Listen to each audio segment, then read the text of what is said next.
Okay, good morning again. Turn with me to Matthew chapter 5. We're going to look at a few things. Last week I made the statement that not all of us will be the bride. Not all of us will go into the bride chamber. And so I want to look at some scriptures today on that to explain why I said that. And for us to look and peer into our own lives and say, you know what? I'm walking this road. I need to walk this road. The Lord is constantly correcting us and leading us and guiding us. I believe it's 1 Timothy 3:16 says that all scripture is God-breathed and profitable for doctrine, reproof, correction, all that. We hear in the world all the time about who God is. And we hear an ideology of a God that sounds good but does not exist, is a dead God. And as I was reading this week through Acts, and Paul going to these different places, these different cities and towns, and telling them the good news about Jesus, he's constantly coming across cultures that have a God or many gods, little g, that they serve. And last week we hit a little bit on Jonah and how the Lord uses Jonah's rebellion for his glory. By Jonah being rebellious and running the opposite direction of Nineveh, he wound up in a boat, in a storm, in the water, and swallowed by a big fish, a whale. Then he was puked up on the banks of Nineveh. Now, if we just read that, that's a pretty cool story, dude, right? You know, cool story, bro. But the fact is, when we go and do extra biblical study and research, we find out that the Ninevites served a god that was of the ocean, of the fish god. And so when they seen Nineveh come out of this fish, they automatically assumed him to be a god.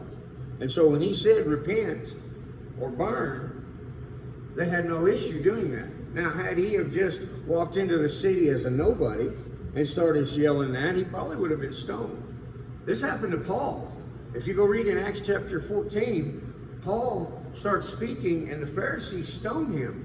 And thinking him to be dead, they drug him outside the edge of the city. Well, they didn't kill him, but they did stone him.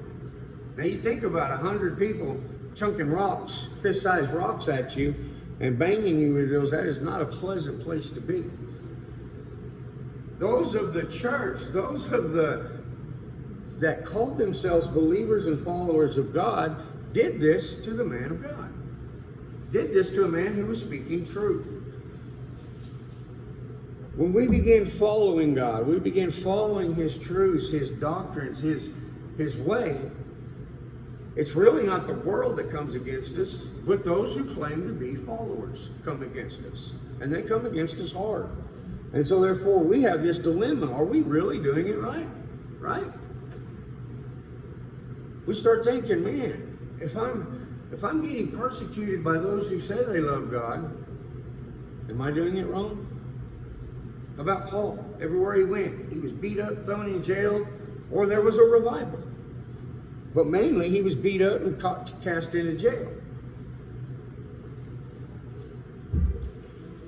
We read in, I think it's 1 Corinthians, Paul, or maybe it's 2 Corinthians, Paul gives this list of all the calamities that's come upon him as he followed God. He'd been shipwrecked, bit by snakes, stoned, thrown in jail, persecuted time after time after time.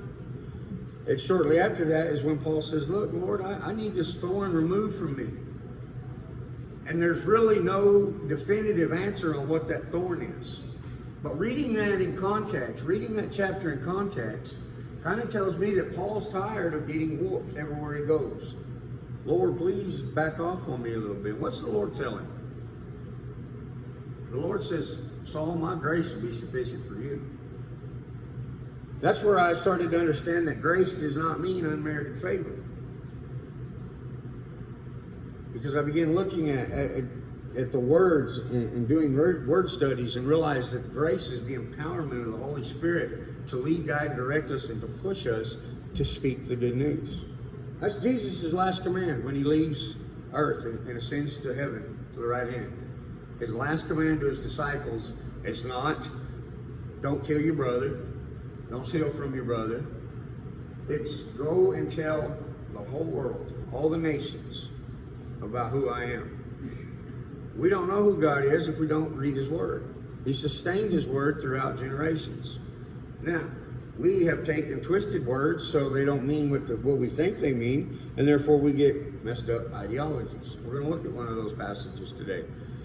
But when I said that not all of us believers will be the bride, we have plenty of scripture to back that up. Let's look at Matthew chapter 5. Now this is right after Jesus went to the desert and fasted for 40 days and was tried by the devil. Jesus comes to his followers and he says this in verse 1. But when he saw the crowds, he being Jesus, he went up on the mountain. And when he was seated, his taught ones, or his disciples, came to him. And having opened his mouth, he was teaching them, saying this: Blessed are the poor in spirit, because theirs is the reign of heaven. Blessed are those who mourn, because they shall be comforted. Blessed are the meek, because they shall inherit the earth. That's an interesting passage. You can go read that in Psalms 37. Blessed are the meek, because they shall inherit the earth. Now, meek is one of those words that we just kind of, I know what it means, and move on. Meek does not mean weak. Meek is having the power to destroy or conquer, but restraining yourself from doing so. I have the power to crush you, but because God says not to, I don't. When God says to, I will. It's being obedient. Meek is more of an obedience and a diligence to the power and authority that you've been given. Now, authority defined biblically is the divine right to rule. Hear me? The divine right to rule. Divine comes from God and God alone. God gives you the authority. He gives you the authority to rule. So Jesus is saying here, you who are meek will have the authority to rule the earth. Now, that's an interesting passage because all of us seek to do what when we die? Go to heaven, right? I mean, that's just the modern thought process that we live a good life according to God. We die and we go to heaven. But Jesus is saying here, blessed are those meek who inherit the earth. Well, when we read in Revelation, God says He will destroy heaven and earth and do what? Create a new heaven and a new earth. See, we don't really latch on to all of what God's saying all the time. So our thought process is always going to be, we're going to go to heaven. Blessed are those, verse 6, blessed are those who hunger and thirst for righteousness, for they shall be filled. Now, when we read in Matthew chapter 7, I believe it's verse 7, ask and you shall receive, knock, and it will be given unto you. Anything you ask the Father, it shall be given you, right? Well, we get that twisted up. When we have a heart for God, for righteousness, righteousness is defined in Luke 1:6, to blamelessly walk in the ways of the Lord. That's righteousness defined. So if we're seeking to blamelessly walk in the ways of the Lord, now, are we always going to walk blamelessly in the way of the Lord? No. How about Noah? It said he was perfect in his generations, right? That's why God saved him. Does that mean he was blamelessly walking in the ways of the Lord all the time? No. We seek for righteousness. When we are diligently seeking who God is, not what we've been told God is, but who God is according to Scripture. Because remember, all Scripture is God-breathed. What's Jesus say in Matthew chapter 4? Man cannot live by bread alone, right? But by some of the words that God says, right? Every word. There we go. See? But we like to say, well, some of the words, because we don't like the rest of Matthew chapter 7. We like the first part, judge not lest you be judged. But the part where he says, depart from me, you workers of iniquity. Do we latch on to those words? Depart from me, for I never knew you, you worker of iniquity. What's iniquity? It's lawless of the heart. It's knowing right and wrong and doing wrong because it pleases your flesh and doing it on purpose. That's worker of iniquity. But we like the first part, Only God can judge me. That should scare the living hell out of you. That God is going to judge you. Because He's not going to judge you according to your standards. He's not going to judge you according to modern cultural Christianity standards. He's going to judge you according to His Word and His statutes and standards and commands. And without Christ covering you, that should scare you. That's Jesus saying, depart from me, you worker of iniquity. Allow the Father to judge you. Bound, hand and foot, thrown out into everlasting darkness. That's scary. But blessed are they who seek and hunger for righteousness. I didn't read enough today. I didn't learn enough of God today. I only read 10 chapters. That's not enough. I need more of you, God. That's not, I gotta read this 10 chapters today. Do you know how busy I am, God? Do you know how important I am to my family, God? That if I don't get this done, the whole world comes to an end? That's our thought process when it comes to coming to church and fellowshipping with like-minded believers. That's our attitude when, I got to read my 10 chapters a day. It should be, I get to read my 10 chapters a day. I get to go and fellowship with my brothers and sisters. Tabby posted something the other day. What did it say, babe, about a hug? Speak up.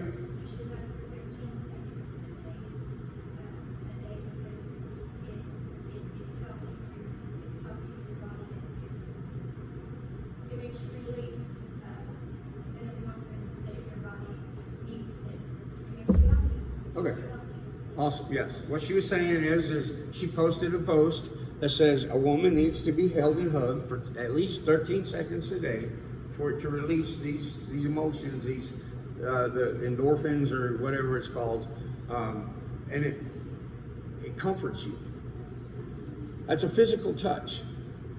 And so all those who watch me on Facebook or YouTube, if you're in this vicinity, the hunger to come down here, and this is a touch, this is a feel when we get together, when we gather together. We might have a question, or you know what, we might have had one of those weeks where I'm ready to throw in the towel and call it a day. But when you gather with those who are joyful in the Lord, it does something to your spirit. It does something to your body that allows you to go forth. I said it before, but when I was going through basic training in the Army, and we had to do that, I think it was a 15-mile road march with all our gear on, 70% of our body weight. What kept me going was watching others who were struggling that kept pushing. And they would watch me, and we would use each other to continue to go. And then we would watch one of those guys that just couldn't do no more and fall out. And we would do everything to help him get up and get moving. That's what we do when we gather together as the church. We say it wrong. I'm going to church. No, we are the church. This is just the building. This building has been all sorts of things. Game room, party rooms, garage sales, all sorts of things. But now God's made it a house of God. And when we gather together, there's something that does something for us that leads us forth. It gives us a hunger for God. Verse 7, blessed are the compassionate, because they will obtain compassion.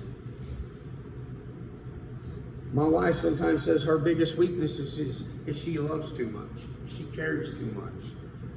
She has compassion on people too much.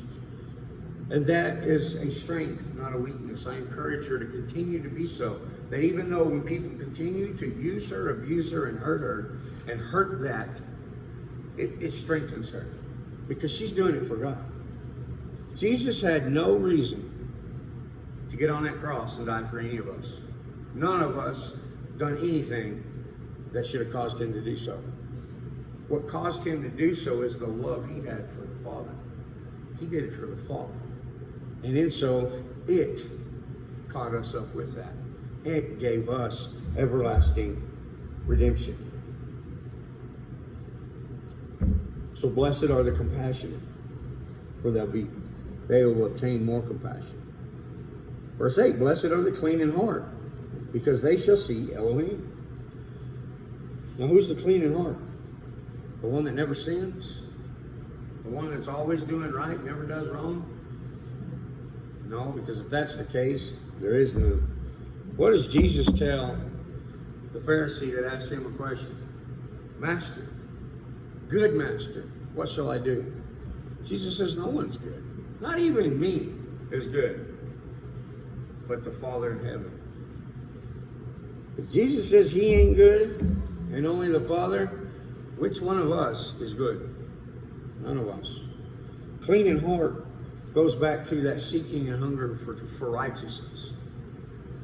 That, Lord, I have been told that since you come and died on that cross, I don't have to follow any of your law no more. That's what I've been told over and over again, but I know that's wrong. Why is it wrong and how is it wrong? Let me diligently seek who you are. That's what I began doing 7 years ago. And I began teaching and preaching that to others. The clean in heart, that is those who diligently seek and love God. John 14:15. If you love me, keep my commands.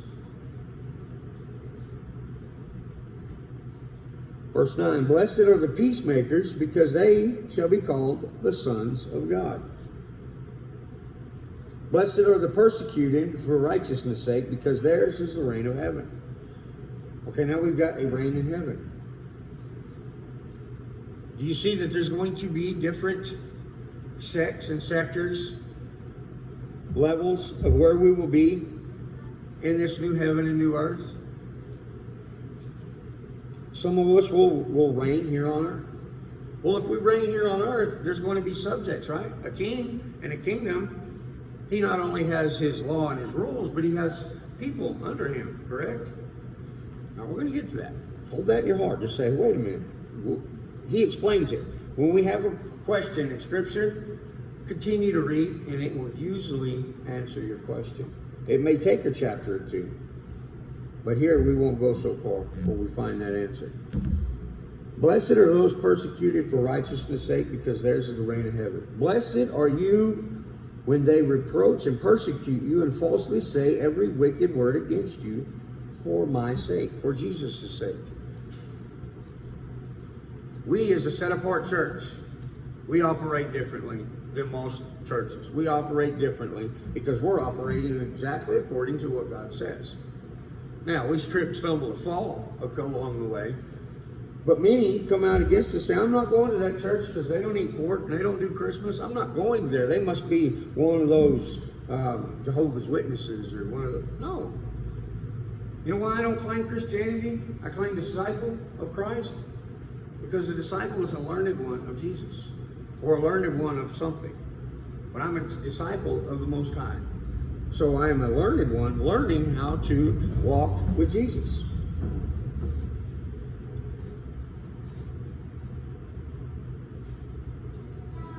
Verse 12, rejoice and be glad, because your reward in heaven is great. For in this way they persecuted the prophets who were before you. If I'm walking in such a way that the whole world is like, man, that dude's got it going on. We like him. We won't be like him. I would have to question myself. Because Jesus says that if you follow me and do what I do, they're going to hate you. But don't worry. Be glad. Be joyful. Because it ain't you who they hate me. Revelation 18:4 says, come out of her, my people. Well, first of all, we got to figure out who her is. Who is her? It's a false religious system. Come out of her, my people. Who's my people? Well, God defines us in Deuteronomy, his people, as those who keep his statutes and commands. The Sabbath. Those who keep the Sabbath throughout my generations until the end, and the end hasn't come, those who keep the Sabbath and remember it, I will call them my people, and they will call me their God. Verse 13, you are the salt of the earth, but if the salt becomes tasteless, how shall it be seasoned? For it is no longer of any use, but to be thrown out and trodden down by men. What does salt of the earth mean? The savor. What flavors up meat. Eat a steak without no salt on it, and it's like, ooh, plain and bland. How about a church, a religious system that speaks falsely of God? is the same thing. That is to be thrown out and trodden. That's what he means. Jesus constantly warns us not to fall and be deceived by false teachers, right? I mean, if he's constantly preaching about that, then we constantly need to be paying attention to that.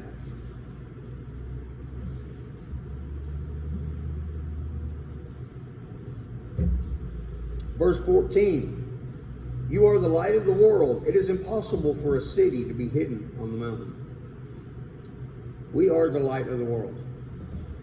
The city is the multitudes. The mountain is a representation of church, of a religious system. There's false religious systems, and there's the religious system that follows Yahweh, and it is a true church.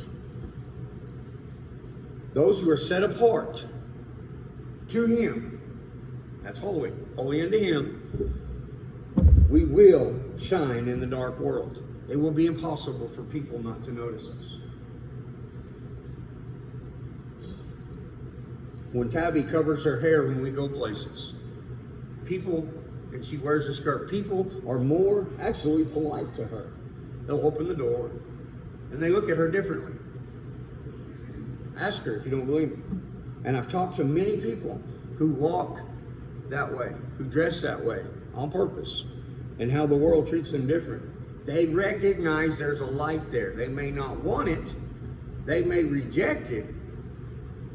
But God says when you walk righteously in my ways, even your enemies will be at peace with you. See, we don't really necessarily pay attention to all these words that Yahweh tells us. A lot of times we read them and it's like, okay, and you just keep reading. You want to get to the good part. Well, that was the good part. Well, my enemies are at peace with me. Does that mean I'll never have to war? Does that mean I'll never have to fight or struggle? Absolutely not. Verse 15, nor do they light a lamp and put it under a basket, but on a lampstand, and it shines to all those in the house. Let your light so shine before men, so that they see your good works and praise your Father who is in heaven. Jesus says, I'm the light of the world, correctly? If he's the light, and I'm to be more like him, Romans 8, 28, 29, we are to be conformed to the likeness of Christ. And if he's the light, I'm the light. Now, that goes back to the second greatest command. Love your neighbor as yourself. We all strive, we want salvation. That's what we hope for. If we want that for ourselves, why would we not let our light shine? Why would we not tell the good news to our neighbors? Even those who reject it. And you're going to find more rejection in that of the church, who claim to be the church, than those who are out in the world and don't want anything to do with God. Bet that. I can have a better conversation with an atheist and have less controversy with an atheist than I do with a scholar of God. I've proven it to myself over and over again. It's easier to talk to them about God and have a positive conversation than it is to talk to someone who's a scholar who claims to be a follower of God. But they've allowed certain passages and doctrines to lead them astray. Does that mean I'm always right? I've got some doctrine that I'm sure is wrong. I haven't proven it yet through Scripture. Me and Danny struggle with that back and forth a lot. I'm not sure you're right. Well, it makes me diligently look. What did I say earlier? All of the Scripture that we read, if we continue to read, it will give us the answer. We have to continue to read. I'm still trying to figure out why my wife gets mad in 30 seconds. I haven't figured it out yet, but I'm continuing to read, right? I'm continuing to read. I know it's there somewhere. One day God will reveal it to us all. He's going to take all us guys aside and say, look, this is why I did this for women. Okay? Not necessarily. That's Matt's analogy and opinion. It does not say that in Scripture. Let our light shine. It's a struggle to turn my light on and walk out in this world. It's easier to turn it off and go, I don't even want to deal with this today. I'm not dealing with that dude, and I'm not arguing with him no more. And God says, turn your light on. He's getting it. He just wants to be rebellious. How long was you rebellious, Matt? Well, let's not talk about me, you know. I'm right. Let's not talk about Trevor. Let's not talk about Kirsten. They've got it all figured out because they're 16, 17 years old and they know everything. Right? Yeah. We don't want to expose ourselves when it comes to sin, when it comes to unrighteousness. We want to fall back on grace has got us. Grace will cover it. If we're truly diligently seeking God, we will be continually being corrected over and over again. We need to have highlighters on our Bible, not Sharpies. Most people want to Sharpie this verse out or that verse out because it will convict them. And so let's just not even read that. Or that can't be what it means. It means something else. We just ain't figured it out yet. That's the biggest cop-out. I'm going to pray about it. How long are you going to pray about it? Because when Abraham was told to go sacrifice his son, he got up early that morning and went done it. Most of us would have been like, we're going to pray for a couple of weeks, fast for a month, and then we'll check it out. Because that's our rebellious nature.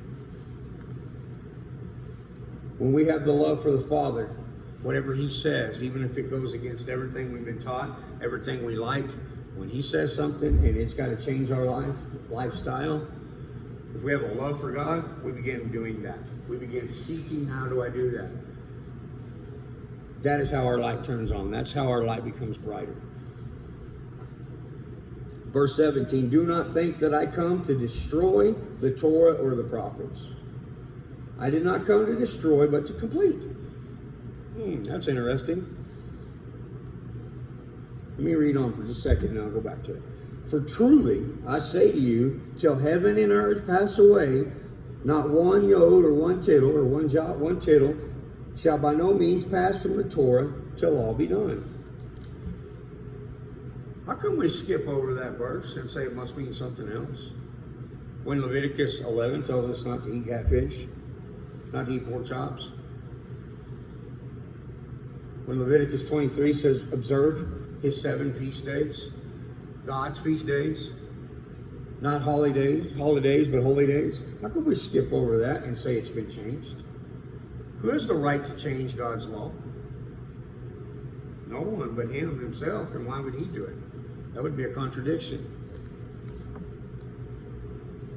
Verse 19, whoever then breaks the least of these commands and teaches men so shall be called what? Least in the kingdom of heaven.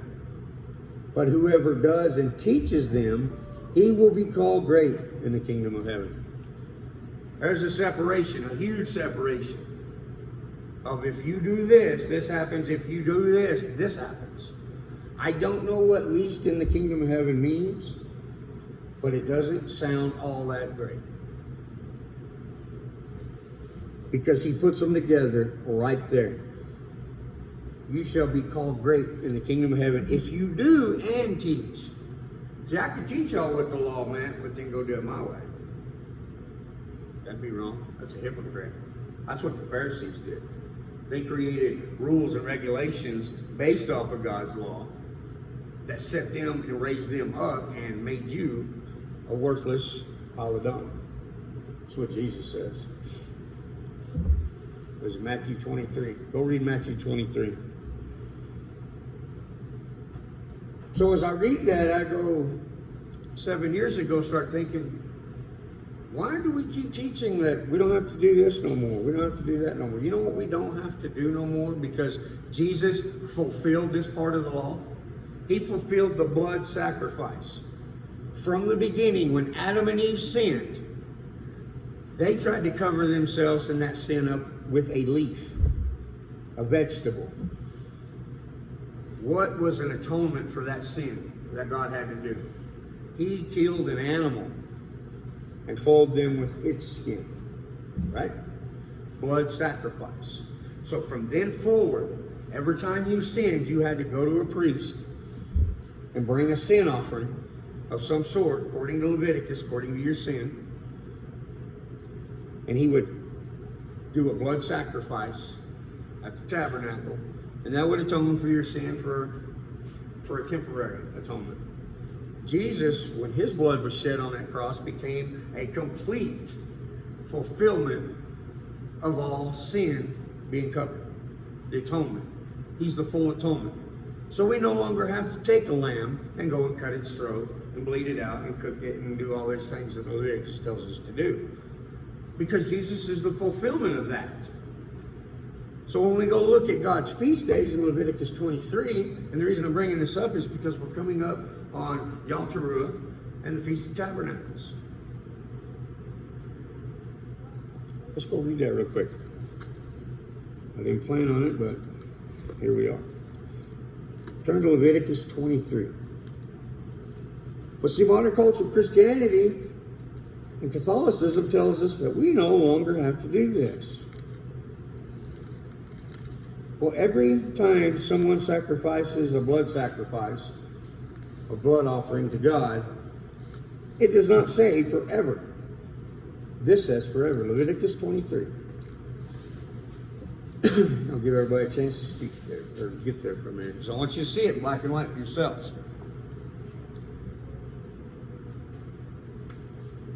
And Yahweh spoke to Moses, saying, Speak to the children of Israel, and say to them, the appointed times of Yahweh, which are to proclaim a set-apart gatherings.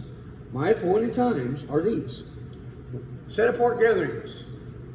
That's when he commands us to get together and lift one another up. 6 days work is done, but on the seventh is a Sabbath of rest. A holy gathering, you do no work. It is a Sabbath to Yahweh in all your dwellings. These are appointed times. Now that's weekly. These are the appointed times of Yahweh, the set-apart gatherings, which are to proclaim at their appointed times. And the first new moon, on the 14th day of that new moon, between evening, is the Passover to Yahweh.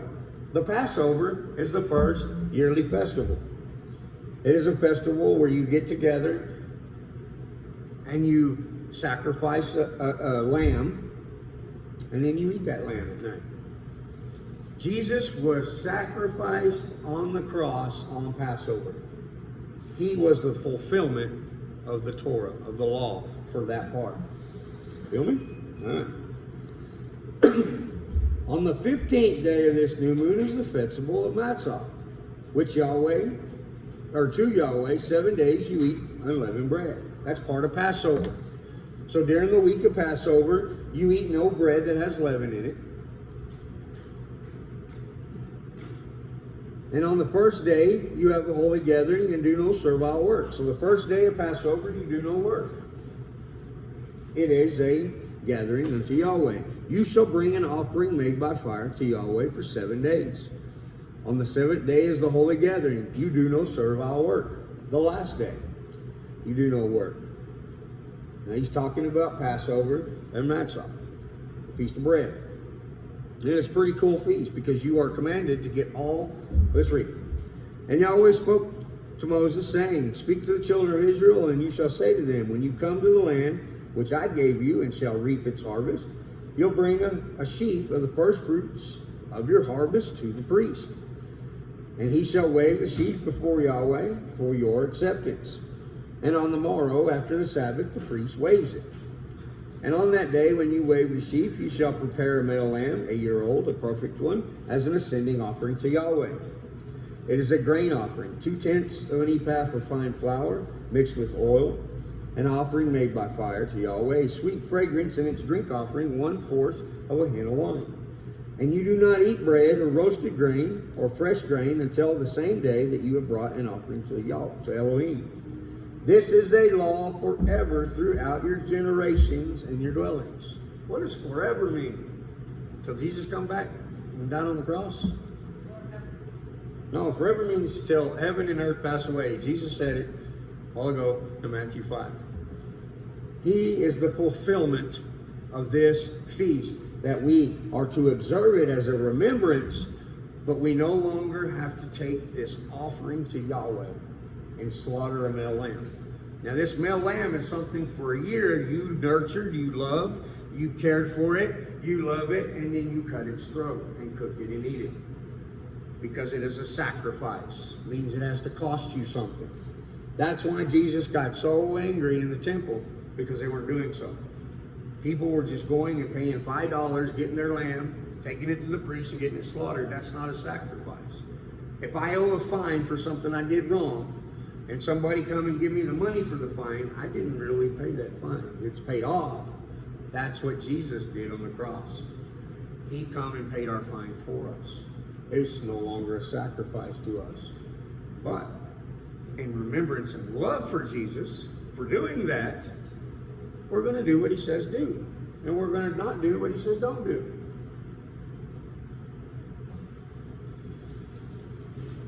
So a law forever through your generations. When I read that, along with Matthew 5, I went, we've got issue according to my teachings and my beliefs.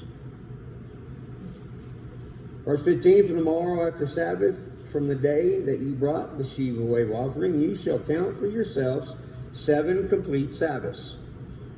That turns out to 50 days. Until the morrow, actually it's 49.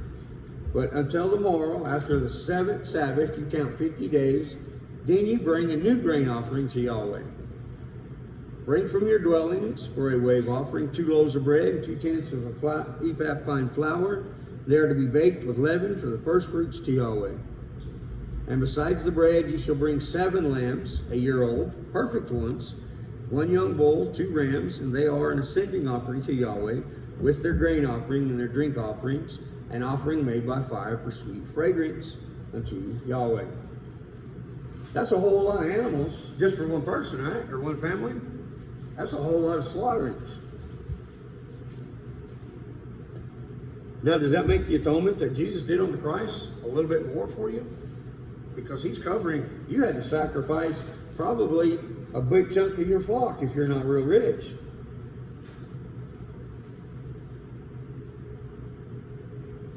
You'll offer a male goat as sin offering, 2 male lambs a year old as a slaughter and peace offerings, and the rest, and the priest shall wave them beside the bread of the first fruits as a wave offering before Yahweh.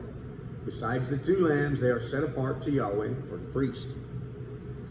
And on this same day you shall proclaim a holy gathering for yourselves, and you will do no servile work, a law forever in your dwellings throughout your generations.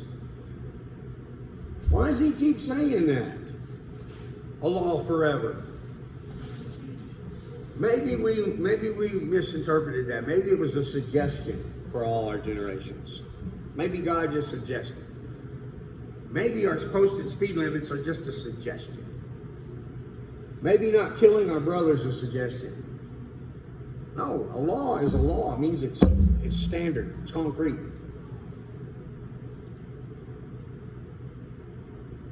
As I began reading all this, several years ago, I went, yeah, but. And so I'd go read Colossians. Yeah, that kind of give me a little bit of peace that, all right. But then when I read it correctly, Colossians chapter 3, I went, and we're going to get there. Let me continue on. This is just Passover that we're speaking on right now. Speak to the children of Israel, saying, in the 7th, I skipped one. Verse 22, and when you reap the harvest of your land, do not completely reap the corners of your field when you reap. And do not gather or glean from your harvest. Gleaning is picking up all the loose stuff that fell on the ground. God commands this. Watch. Leave them for the poor and for the sojourner. I am Yahweh your Elohim. When you read Ruth, what does Ruth do? Ruth comes into the land of Israel, and she goes out to the grain fields, and she reaps the corners. It says she gleans the corners of the field, meaning she picked up all the wheat that was in the corners of the field so she could go home and make bread for her and Naomi. She was poor. She had no way to buy nothing. God commanded the Israelites that I will bless your crops in such a manner that you leave a part of it on the ground to be picked up by the poor. Why does he put this in here? Because Jesus, what did he say? Blessed are the poor in spirit. Jesus knows that all of us are going to come to him, that he has called. Not one left out. And some of us have to glean the corners of the field because we're poor. Meaning, Here in America, we should be the ones that are leaving the corners, because God has blessed us. Coming in, going out, left and right. The poor of us are better than any of the kings that ever lived. The poorest in America. Yet we take that for granted. We don't leave the corners of the field. To hell with the poor. Let them get their own. I worked hard for this. It's not what God commanded. If I bless you, you bless others. This is all a representation of what Christ did on the cross. His love demonstrated is that he died for you while you were yet poor, while you were yet a sinner. When he tells the rich young ruler, sell all you have and go give to the poor, he's not talking about some beggar on the street. He's talking about his people who need and love him. That's the poor. Oh, and that's a spilled water. Let's do that. Speak to the children of Israel, saying, in the 7th new moon, on the 1st day of the new moon, you have a rest, a remembrance of Teruah, a set apart gathering.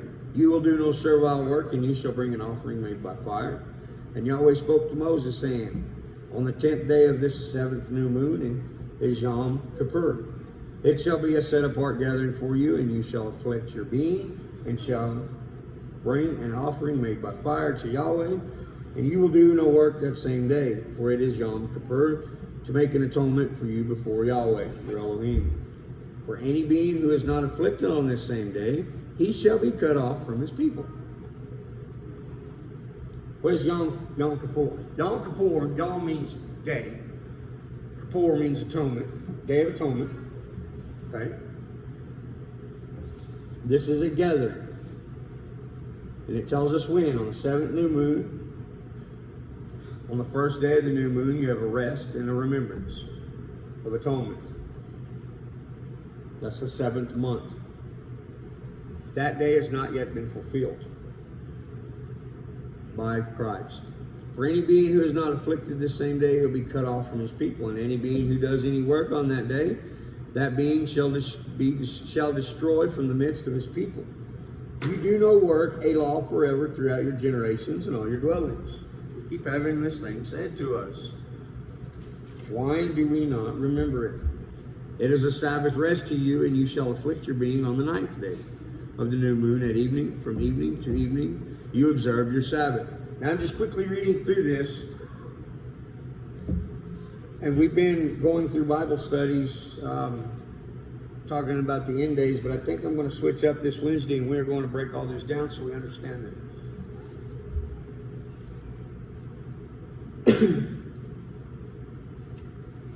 And Yahweh spoke to Moses, saying, speak to the children of Israel. On the 15th day of this 7th new moon is a festival of Sukkot for 7 days to Yahweh. All right, the Sukkot is also tabernacles. It's where we are commanded to go camping, be in a temporary dwelling for 7 days. It is a festival of enjoyment, of joy to the Lord. We did it last year for the first time, and it was amazing. Each one of these festivals will teach us to be more obedient to God in a certain way. Passover taught us, and I've said it before, that when we get the yeast out of our house, the leaven out of our house, so we don't accidentally partake of it, was an ideology of, I need to dig deep and find out the sin in my life. Because yeast, leaven, points to sin. Jesus uses that over and over again. And so when I began looking at that, going, wow, I need to get a whole bunch of sin out of my life that I didn't realize was sin. Remember, Jesus says, if you do the least of these and teach men to do so, you will be least in the kingdom of heaven. So coming up on October 2nd, beginning October 2nd, is this festival of Sukkot. And we will be going camping. We will spend 8 days on the river, down there by Artesia, and we will do what it says do here. I don't know why we got onto this, but this is where we're at. For 7 days you bring an offering made by fire. On the 8th day there will be a holy gathering for you, and you shall bring an offering made by fire to Yahweh. It is the closing festival, and you'll do no work, no servile work.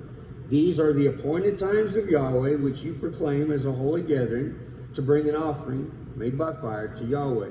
an ascending offering, a grain offering, a slaughtering, and a drink offering is commanded for every day. Besides the Sabbath, which is the seventh day of Yahweh, besides your gifts, and besides all your vows, and besides all your voluntary offering, which you give to Yahweh. And on the 15th day of the seventh new moon, when you gather in the fruit of the land, celebrate the festival of Yahweh for 7 days. On the first day is a rest, and the 8th day is a rest. And you shall take for yourselves on the first day the fruit of good trees, branches and palm trees, twigs of leafy trees, willows of stream, and shall rejoice before Yahweh your Elohim for 7 days. And you shall celebrate it as a festival to Yahweh for 7 days in the year, a law forever in your generations. Again, a law forever.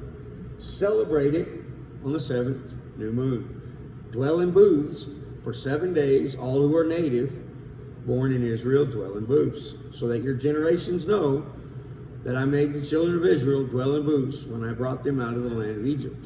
And I, Yahweh your Elohim, thus did Moses speak of the appointed times of Yahweh to the children of Israel. Dwell in booths is just a temporary dwelling. It's tents. You can look online. Some people make some pretty elaborate ones, but it's not specific. It's kind of like how people do holidays here in America. They have the set reason why, but then they have variations of it. God allows us these variations when He says celebrate it. That word celebrate is to enjoy. Bring in praise to the Lord. I'm telling you, when we began walking in these ways of God, at first it seemed like a burden. But Jesus tells us that His laws are not burdensome. That His yoke is light for us. Yoke up with Him. When we begin becoming obedient to God, many things happen to us that are for our good. I was going to get to the parable of 10 virgins, but we do not have enough time. It'll be an hour on that. Next week, maybe we'll get to that. We'll see what the Holy Spirit brings us. But I want each of y'all to start thinking about this. Because like I said, I've already taken my vacation for that time. Starting October 2nd, going through the 9th, we're going to go up to the river in our peaceful little place and camp out. Anyone who wants to join us is welcome. We will do a lot of what it says to do as far as cooking. Now, whenever those slaughterings are not offerings to God for our sins. They're a celebration. When we get together and we cook up ribs or we cook up a brisket, that's a celebration for whatever reason we have decided. God wants you to have this as a remembrance of what He did for the Israelites coming out of Egypt. He brought them out of bondage. Now, last year during Sukkot, we were with a family that were heavily into prayer. They would pray for like 4, 5, 6 hours at a time. But they didn't really read a whole lot of word in that. And so we learned that there's a balance there, that we have to have the word and we have to have prayer. Just like conversations. If only one person's speaking, that's not really a conversation. It takes both. We pray, we speak to God. We read the word, He speaks to us. It's funny, I love the way Pastor Matt said it. You want to hear God? Read His word out loud. Yes, to a point. I was asked this week, how do I know if it's God? Do I hear Him audibly? I've never heard the word of God audibly. What I do is I get this, like it's an understanding. And then from that point on for days, people will speak on that, out of the word, from the word. And I might hear the same verse spoken by 10 different people in 1 week and go, I think that's what God said for me. That is how I hear from the Holy Spirit. I believe if God truly spoke to us, we would hit our face and people would find us a week later still mumbling. It would put us down. Moses glowed for, 10 days? 40 days, something like that. He glowed like a light bulb just for seeing the backside of God. Exodus 26, 25, somewhere around there. God's no joke, y'all. The hunger and thirst for Him. He showed us that there's going to be different jobs for us in the new world, in the new age. Okay? I try to change my speech pattern of after death now, rather than we're going to go to heaven. It's glory. I like saying that. We're going to become glorified. He's the first of many, right? Jesus was. He died, went to the grave, and rose again. I believe it's in Galatians, says it's appointed unto man once to die, and then the judgment. Every man. There's so much in here that we have been mistaught, that for 7 years I've been breaking it down and learning it. Now it's went through me, now I'm trying to turn around and break it down so y'all understand it. Doesn't mean that everything I teach y'all is the way you have to do it. And if I'm incorrect according to the word, I love Danny because he comes to me and says, hey, what about this? Sometimes I've changed my mind. Like I said, prior to really studying God, I was a diehard. I knew we were going to get raptured off this earth. We gone. How come Jesus speaks more about hell than he does heaven? How come he tells us not to fall for false deceivers, false teachers, over and over again? How come he says he's the fulfillment of the law and the prophets? And God tells us right there that it's forever throughout our generations. Paul tells us we're grafted into the house of Israel. See, when we begin understanding all this, then it all ties together. It makes more sense.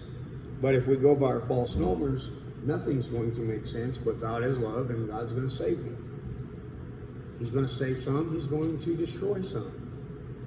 Who gets to make that decision? He does. When we understand that, it becomes a whole lot easier to just do what he says. Because he's either decided I have salvation, or he's decided I'm going to everlasting darkness and nothing I can do to change that. That is why we should fear the Lord. The fear of the Lord is the beginning of all wisdom and knowledge. The fear. Not, ooh, he's God. No, it's, he gets to pick whether I'm saved or not. Now, I have free will in both directions of that. That's where our free will is. One pastor explained it real good, is when you get on a plane and you're going to L.A., no matter what you do inside that plane's still going to L.A. You can drink, you can party, you can enjoy life, that's your free will. But that plane's headed to L.A. And that's kind of how we are. And so that's where I'm trying to teach from the beginning and work our way out. And I see that some of you are really getting it, digging in. Me, it took me a long time. I'm like, whatever. Give me another beer. Hold my beer, watch this. I love God. You can't do both. To love God is to hate the world. Let's pray.